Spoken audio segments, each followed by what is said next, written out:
Hello and welcome to Thursday. It's some 11 hours into the day and I hope you've been very productive. Yeah, for God and country. Time to get interactive on Joy News Interactive on Joy News Multi TV, DSTV channel 421 and GoTV channel 144. I am Ajele Doku. Join the conversation on Facebook and Twitter on Joy News on TV and also on WhatsApp. Our number is 0540109009. Now to our first story. 35 lives lost in one day. Yeah, 35. I mean, I'm yet to come to terms with it. Like 1, 2, 3, 4, 5, 10, 32, 35. Yes. These people were breadwinners, future breadwinners of their respective families. 6,700 lives have been lost through road accidents over the last 3 years. This has to stop now. We cannot continue losing lives just like that, and we all have roles to play. I know how we expect the authorities to get the laws working, but we also have roles to play. So let's bring this home. What can we do as ordinary Ghanaians to end #road accidents now? You have been reacting to this thing on Facebook, and I want us to read some of your comments. Emmanuel Watson says, 1, all major roads should be double lane. 2, all major roads should have at least street lights or reflective road markings. 3, all public transports must be given a year to do repairs on condition they will be arrested and prosecuted. Be arrested and prosecuted. If you, okay, that's one was gone. Simple thunder strike all politicians so we can have peace of mind. That's coming from Ahmed Fahim Mohammed. And also there is from King Chamberlain Chendik. Says the earlier we stop unnecessary overtaking, the better for us. And we have this from Jonas. He says the accident prone areas need double roads because all the officers who have the mandate must punish the careless drivers rather than concentrate on how to make money. And that's a very good point. I like that one. And Ops Walker says double road is a must.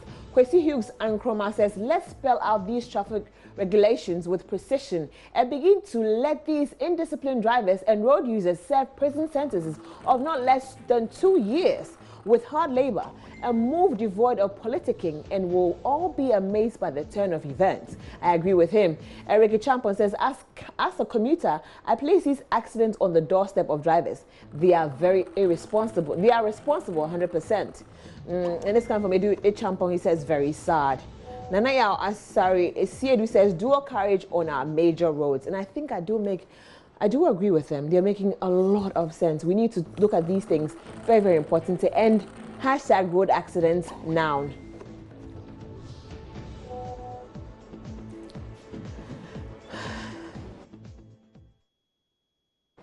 And those are your comments coming on Facebook. There's some from Isaac Awilete. He says, let's also talk about the VVIP drivers. They overspeed too much. They do overtaking anyhow. And I don't know if I'm the only person seeing this. As for me, I stopped using their buses long ago. I only use STC first when traveling with a bus.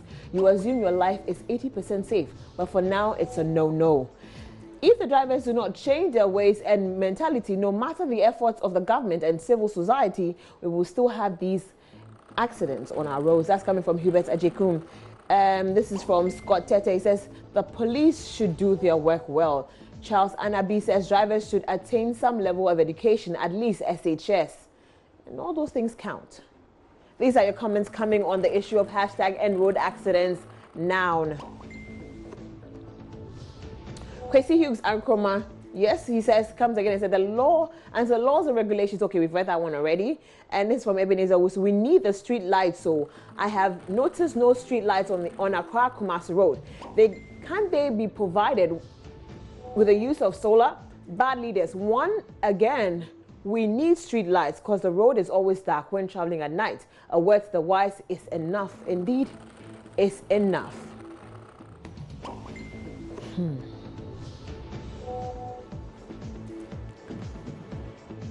And I do agree with a lot of comments that are coming in on end road accidents now with the hashtag.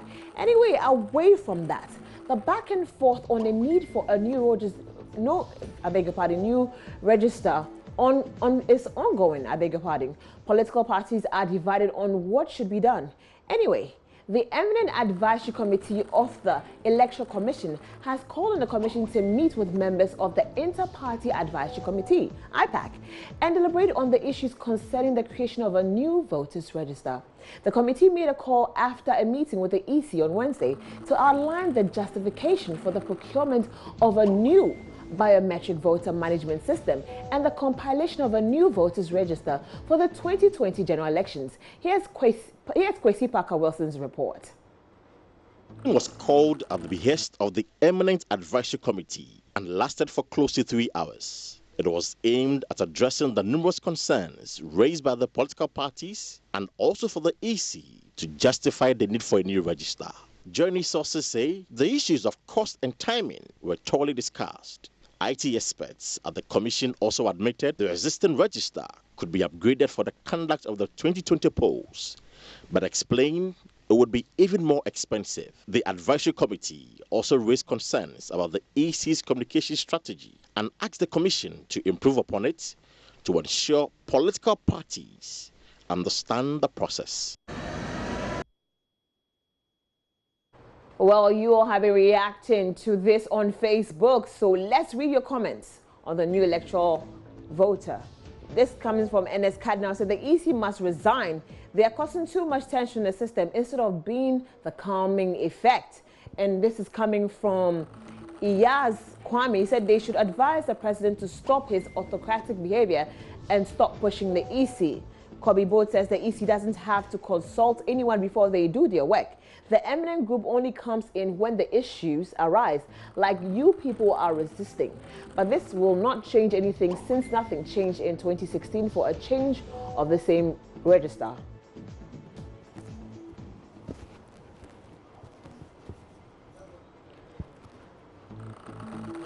Wisdom Komla Ashiagbo says this question always arises anytime.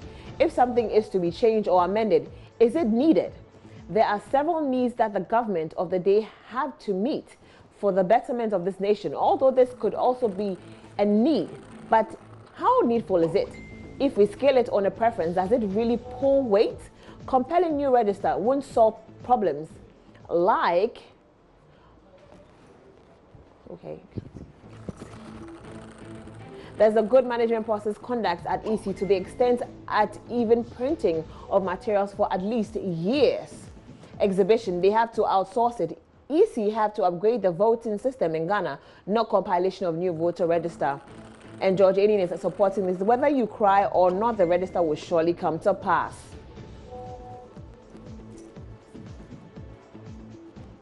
Mohammed Isaka says this makes the issue more worse. It means all this while EC did not consult its own established body, eminent something, before making a decision public. I believe they just want to use the name of the committee to stop the new register. When the ongoing gets tough, they will just use issue a press saying on the advice of the eminent committee, we suspend the new register. Wow. And those are the comments coming on Facebook on the issue of the new voters roll. Kwamina Farafina, I don't think our education is doing any good thing in Ghana because our way of doing things is doubtful. It seems we lack great thinkers too. Hassan Inusa says they should advise the EC to drop the new register, period. Abdul Haq says the message is simple. Hashtag drop the new voter register now. We don't need it.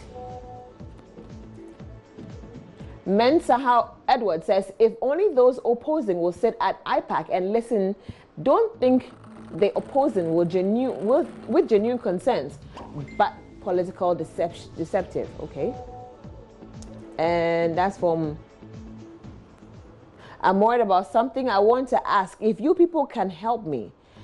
In our new voters register, I think most of our cards had voter ID number to attain them. One example is NIA or current ECOWAS card in progress. Changing to new voter ID card numbers as EC trying to do. Are we a state going back to do new NHIA or ECOWAS card? Isn't it double waste of taxpayers' money? Or how is the government going to reconcile with this old voter ID number used to register NIA, or the ongoing ECOWAS cards with a new voter ID card? He has a point over there. A lot of questions to be answered.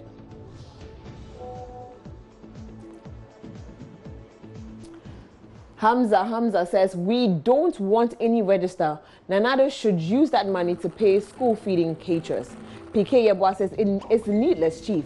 It will bear no fruit. Every one of them has taken a position which they are not ready to back down on.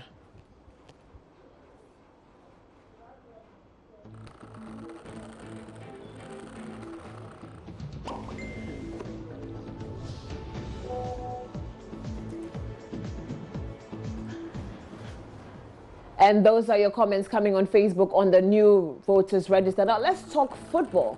Kumasi Asante Kotoko has been charged on 4 counts of misconduct in respect of their Ghana Premier League Day 3 match against Brekum Chelsea at the Baba Yara Stadium in Kumasi.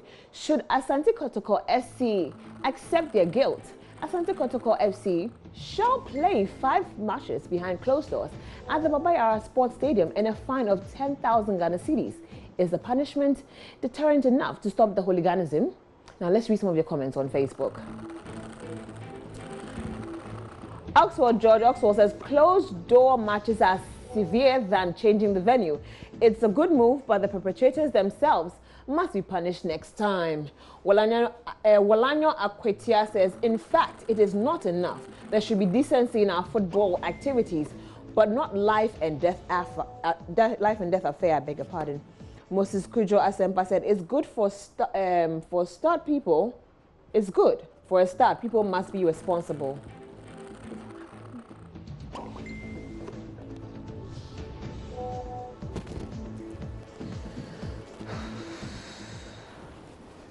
Answer Williams says, it's too much in the sense that Kotoko will pay the sports authority as well, which they will not get anything from the game as far as money is concerned.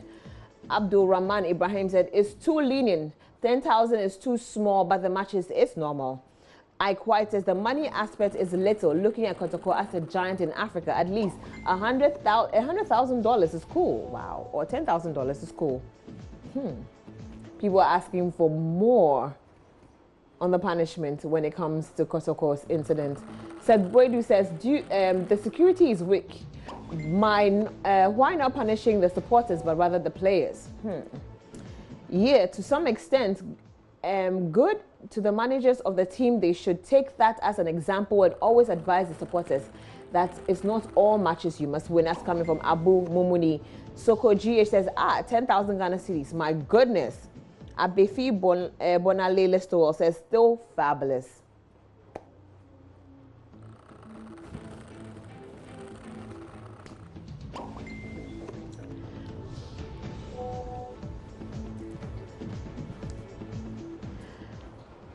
Those are the comments coming on the issue of Kotoko's punishment. We'll take a short break. We'll be back.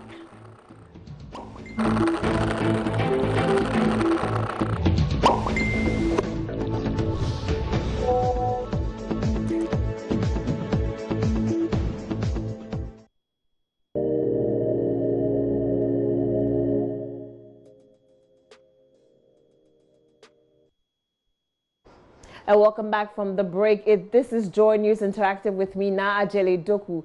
Now, multimedia is 25 years. Thanks be to God for how far He has brought us. And thanks to you, our cherished listener, viewer, readers online, TV, and online respectively. We're really grateful for all the time that you give us. So now let's move to time with Twitter trends. So rest in peace, Dwayne Johnson. That's what's trending today. Dwayne Johnson's father passed away at the age of 75 years old, and people have been sharing their condolences online. We might read some of the messages for you very soon. And this is from Hot Freestyle. It says, Dwayne Johnson, Dwayne The Rock Johnson's father, Rocky Johnson, passed away at the age of 75 years old. Rest in peace.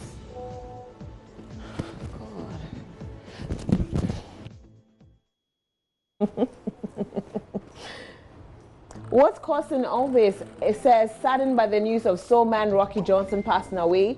May he rest in peace. Condolences to At The Rock and his family. Hashtag RIP Rocky Johnson.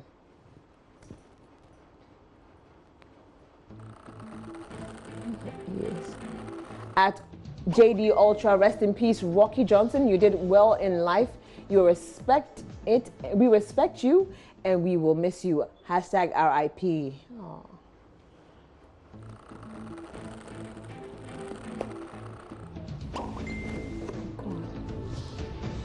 And this coming from Elvis Dutan. He says, rest in peace, Rocky Johnson. A small tribute. Here's the cameo from the 70s show where The Rock actually played his own father. We hope you are in a better place.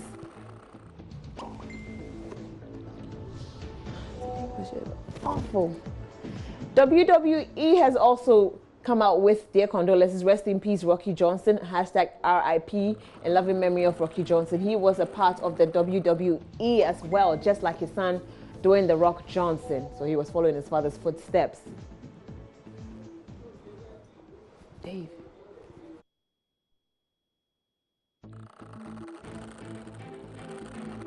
Johnson's dad, WWE superstar Rocky Soulman Johnson, has passed away at 75. Rest in peace, King. And it's coming from Asta Piff.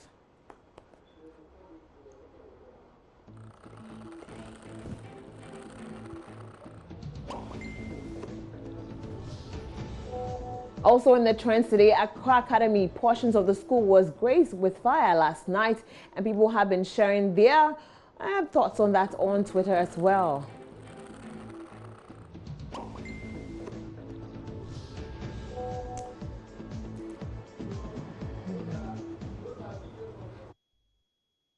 From the school, the part that caught fire.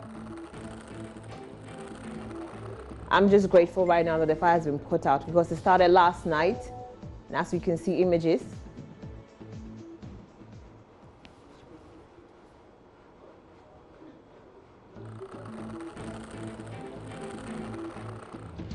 So Maxwell Agbagba was there today, and he was able to speak to some of the people online to give us a first-hand account.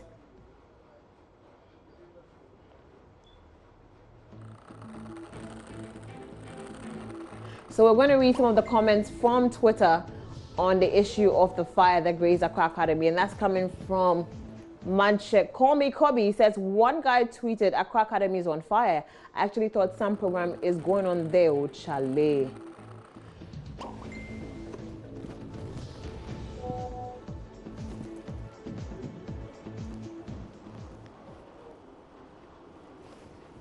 And this is coming from at Guy HBB. He says, Accra Academy is burning. Fire safety officers are needed. Please retweet till it gets to them, please. The officials of the Ghana Fire Service aren't here after numerous calls. Hashtag Accra Academy. Wow. BKB Pajamas says, Accra Academy is on fire. A great legacy we have.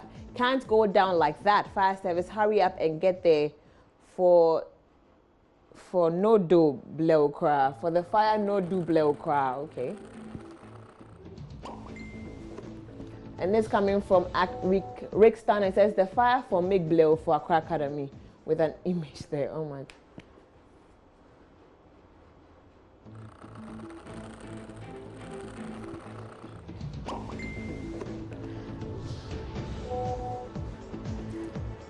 And those are the comments coming from what happened at Accra Academy last night. I'm grateful that the fire has been put out. But that's all we have for you on Joy News Interactive today. My name is Najeli Doku. I'll be back tomorrow with more trends. For more stories, check on our Facebook and Twitter pages at Joy News on TV and also myjoyonline.com. Have a wonderful morning.